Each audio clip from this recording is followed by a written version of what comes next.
आखिर किसने किया एलियंस होने का दावा? कौन है ये शख्स जिसने दावा ही नहीं बल्कि गवाही भी दी है? क्या वाकई में अमेरिका एलियंस को लेकर कुछ छिपा रहा है? क्या है एरिया 51? कब से यूएफओस दिखाई देना शुरू हुए थे? जानेंगे दोस्तों ऐसे ही दावों के बारे में और अमेरिका के सीक्रेट के बारे में आज के इस वीडियो में। तो बने रहिएगा हमारे साथ वीडियो में लास्ट तक। दोस्तों, जब भी स्पेस की बात आती है, जब भी पृथ्वी के अलावा किसी और ग्रह पर जीवन होने की बात आती है, तब सभी के जहन में एक नाम जरूर आता है, एलियन, यानी कि किसी और दुनिया का प्राणी। एलियंस का नाम आते ही दिमाग में कई तरह की तस्वीरें भी घूमने लगती हैं। कुछ उस तरह की तस्वीरें जिस तरह की काल्पनिक और अनुमानित तस्वीरें हम बॉलीवुड से लेकर हॉलीवुड तक या फिर किसी मैगजीन या अखबार में देखते हैं।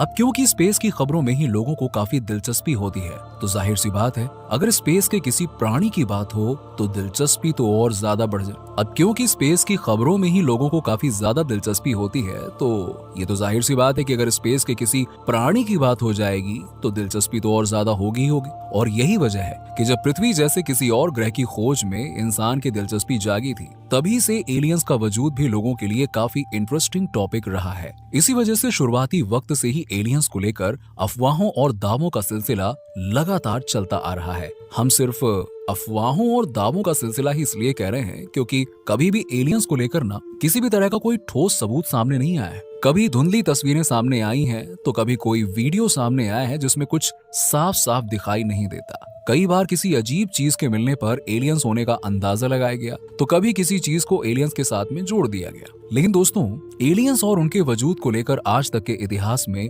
जो भी अफवाहें और दावे किए गए हैं, उन सब से अलग अब एलियंस को लेकर नया खुलासा हुआ है। क्योंकि ये खुलासा किसी तस्वीर, वीडियो या किसी चीज के पाए जाने पे बेस्ड नहीं है, बल्कि इस खुलासे का आधार है एक गवाही। जी हाँ, साक्षात इंसान की गवाही। ये एलियंस की गवाही नहीं है, ये इसी दुनिया, इसी धरती पर रहने वाले इंसान की गवाही है। कौन है वो व्यक्ति जिसकी गवाही की चर्चा चारों ओर हो रही है और जिसकी गवाही के बाद एक बार फिर से दुनिया भर में एलियंस का मुद्दा गर्मा गया है? ये जानने से पहले दोस्तों, एलियंस को लेकर किए जाने वाले पिछले कुछ दावों और एलियंस से जुड़ी अफवाहों वगैरह पर चलिए एक बार जरा नजर डाल लेते हैं, यानी कि पुरानी यादों को ताजा कर लेते हैं। अब जैसे कि स्पेस की बात करें तो दावा किया जाता है कि चांद पर एलियंस रहते हैं। वहां पर बहुत सारे टावर्स भी मौजूद हैं जिनके जरिए एलियंस धरती पर नजर रखते हैं। इन टावर्स को हजारों साल पहले बनाया गया था। यही नहीं, कुछ लोग दावा करते हैं कि चांद के अंदरूनी हिस्से में एलियंस का बेस भी है जिसमें एलियंस रहते हैं और चांद पर उनका आना जाना भी लगा रहता है। इसी तरह का दावा करने वाले ये दावा भी करते हैं कि जब चांद पर नासा ने पहली बार अपोलो 11 को भेजा था और नील आर्मस्ट्रॉन्ग ने चांद पर पहला कदम रखा था, तब उन्होंने चांद पर म्यूजिक की आवाज सुनी थी। यही नहीं,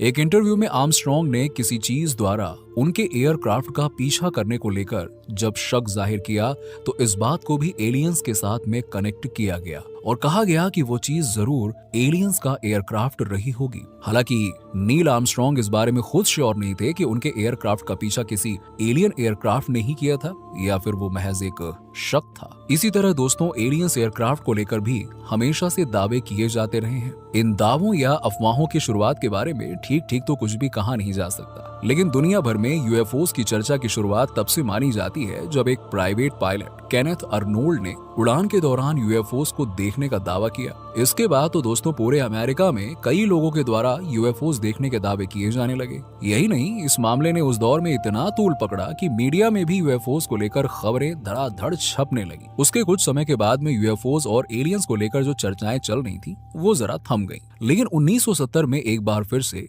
यूएफओस की चर्चा ने जोर पकड़ लिया। अब उस समय कहा गया कि न्यू मैक्सिको में एक यूएफओ पर आसमानी बिजली गिरने से वो क्रैश हो गया और उसमें मौजूद एलियंस भी मारे गए। लेकिन फिर दोबारा से यूएफओस और एलियंस को लेकर सबसे ज्यादा चर्चा तब हुई जब 1980 में मेजर मार्शल ने 1970 में घटने वाली घटना को लेकर द रोसवेल इंसिडेंट नाम की एक किताब लिखी। किताब को आधार बनाकर एलियन से जुड़ी हुई फिर से कई नई थियरीज दी गईं। ये भी कहा गया कि 70 के दशक में उस क्रैश में एक एलियन जिंदा बच गया था, जिसके बाद उसे यूएस आर्मी एक सीक्रेट बेस पे ले गई। अब इस बारे में कुछ लोग ये भी मानते हैं कि वो एलियन अब भी अमेरिका में कैद है और जहां पर एलियन को रखा गया है उस सीक्रेट बेस में एलियन टेक्नोलॉजी और एलियंस को लेकर लगातार रिसर्च पे रिसर्च किए जा रहे हैं।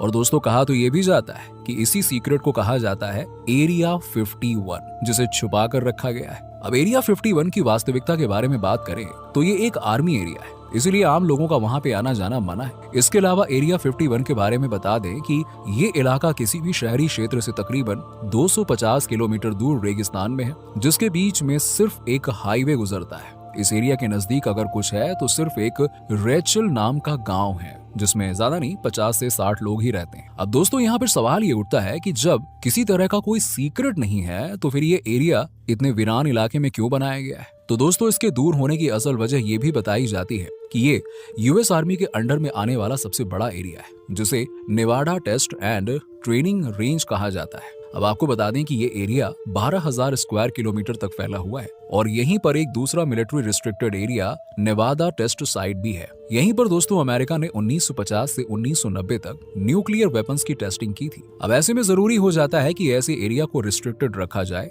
अब रही बात यूएफओस की, तो इस बारे में बता दें कि अमेरिका ने कोल्ड वॉर के दौरान अमेरिका और रूस कई तरह के सीक्रेट प्रोजेक्ट्स पर काम कर रहे थे। यही नहीं, उस दौर में अमेरिका और रूस ने एक दूसरे की जासूसी करने के लिए ऐसे एयरक्राफ्ट्स बनाए जो कि काफी एडवांस थे। इन एयरक्राफ्ट्स की ऊंचाई पर लड़ने की क्षमता और स्पीड वगैरह भी किसी दूसरे फाइटर एयरक्राफ्ट से कहीं ज्यादा थी। इसीलिए कहा जाता है कि जब इनकी टेस्टिंग की जाती है तो ये उड़ान भरते थे और तब सूरज की रोशनी पड़ने पर चमकते थे, जिससे लोगों को उस दौर में यूएफओस के होने की गलतफहमी हुई थी।